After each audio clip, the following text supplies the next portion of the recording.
Darth Nihilus is one of Star Wars Legend's most iconic Sith Lords, a terrifying being with the ability to devour entire planets worth of Force energy. We've talked a fair bit about Nihilus on this channel, and in a recent-ish video, we discussed how, contrary to what you might expect, Nihilus actually had an apprentice. Indeed, for an eldritch abomination known for destroying planets and leeching the life forces of everyone he met, Nihilus actually had a fair few followers. Indeed, the Lord of Hunger commanded his own miniature Sith empire with a vast fleet and hidden allies in Republic space. But who were Nihilus's followers, and what compelled them to join his cause? In this video, we'll be answering those questions.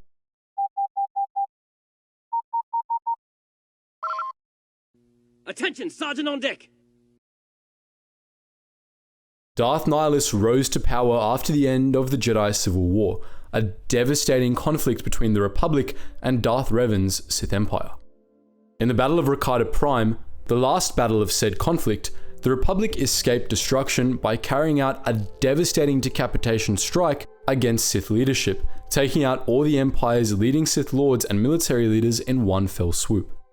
The entire Sith Empire promptly imploded, experiencing its own brief but devastating civil war before the Republic could reclaim most of its lost territory. After the end of the Sith Civil War, the Sith Empire ceased to exist as a political power, but many Sith holdouts persisted. Many powerful Sith Lords survived the fall of Revan's empire, and several Sith fleets escaped the devastation as well, fleeing beyond the borders of the Republic. The Republic Navy fought these Sith remnants whenever it encountered them, and as the years went on, the Sith holdouts declined in number, allowing the Republic to go back to failing of its own accord. Most of the Sith holdouts who remained, however, regrouped under Darth Nihilus. Nihilus was one of the greatest Sith Lords to survive the Sith Civil War. He, together with Darth Traya and Darth Sion, made up the Sith Triumvirate, which united the scattered remnants of the Sith and directed them in the Dark Wars, a series of campaigns to exterminate the Jedi and destabilize the Republic. But the Sith Triumvirate was more of an alliance than a concrete ruling body. Its three members each controlled their own faction of Sith. Traya commanded the Traius Academy on Malachor V, Sion led a sect of Sion assassins, and Nihilus commanded an army. Only a mutual hatred of the Jedi held this alliance together, however, and once the Jedi were mostly gone, each Sith faction became more pronounced. This came to a head when Nihilus and Sion overthrew Darth Traya and exiled her, with Sion absorbing most of her underlings. After Traya's exile, the alliance between Sion and Nihilus became little more than a formality. Both Sith Lords went their own ways, with Sion and his assassins hunting for Jedi to kill, and Nihilus and his followers looking for planets to eat. The heart of Nihilus's empire was the barely space-worthy wreck of the Republic battlecruiser, the Ravager, the Dark Lord's personal vessel. Nihilus tore the Ravager from the gravity wells of Malachor V and made it his base of operations. He almost never left the battlecruiser's bridge, leaving the finer details of his operations to his underlings. There were many underlings aboard the Ravager, a collection of Sith troopers, crewmen, and Dark Jedi who had escaped the Civil War. All of the beings aboard the Ravager were slowly drained of their life forces by their proximity to Nihilus, becoming little more than zombie-like slaves to the Dark Lord's will. This was especially true of Nihilus's bridge crew, who appeared half dead and were no longer capable of independent thought, reliant entirely on Nihilus for direction.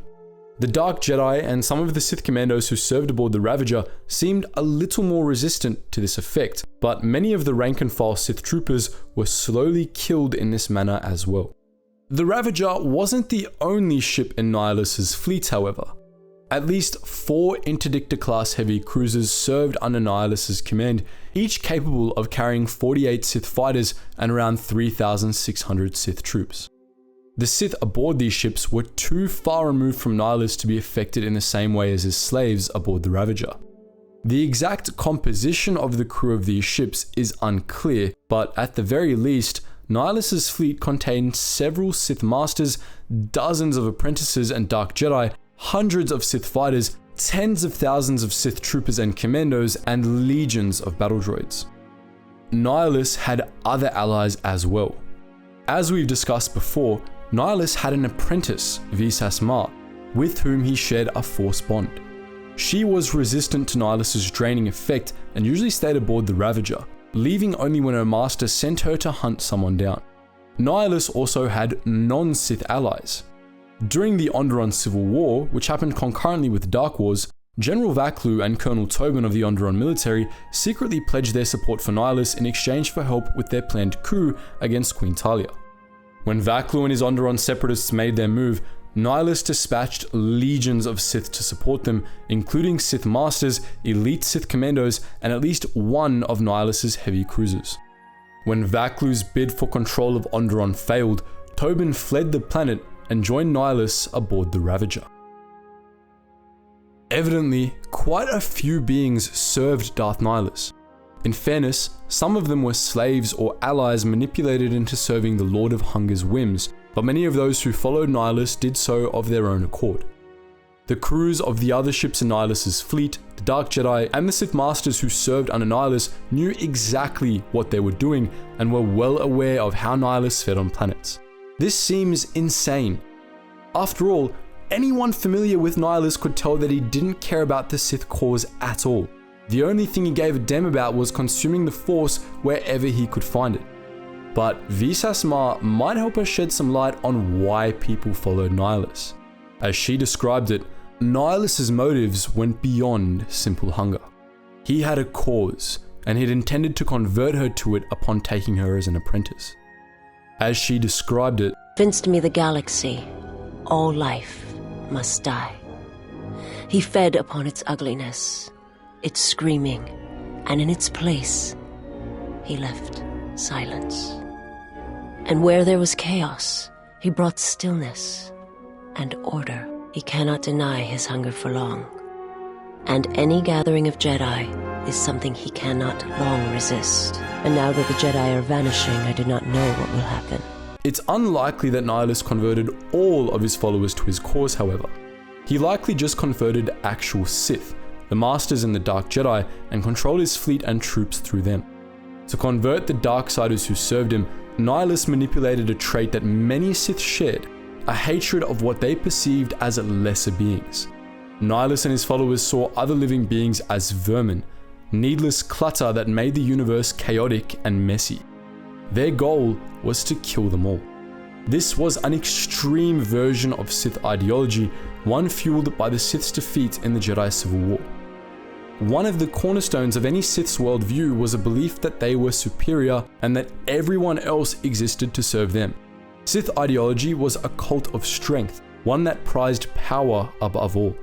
And the Sith believed that this single-minded focus made them the strongest of all. Yet they lost the Jedi Civil War and their empire was cast down and torn to pieces.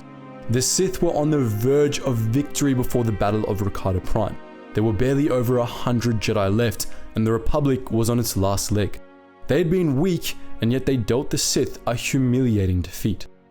Sith survivors would have been consumed by rage over this turn of events, angry not only because they had lost, but because they had lost to such weak enemies.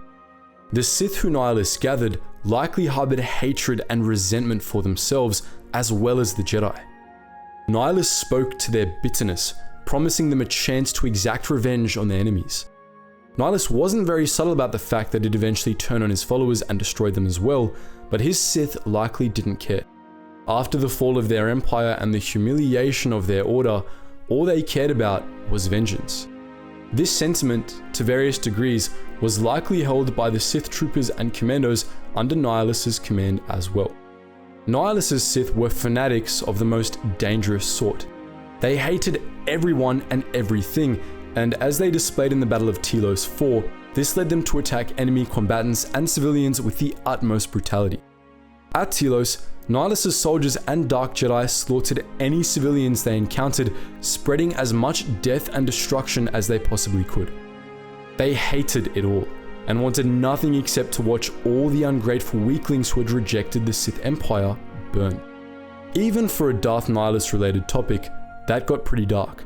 Don't do the dark side, kids. It's just not good for you. But what do you think? If you were a Dark Jedi left leaderless after the Sith Civil War, Would you follow Darth Nihilus or Darth Sion? Let us know your thoughts in the comments section below. And as always guys, thank you so much for watching, and I hope to see you in the next video.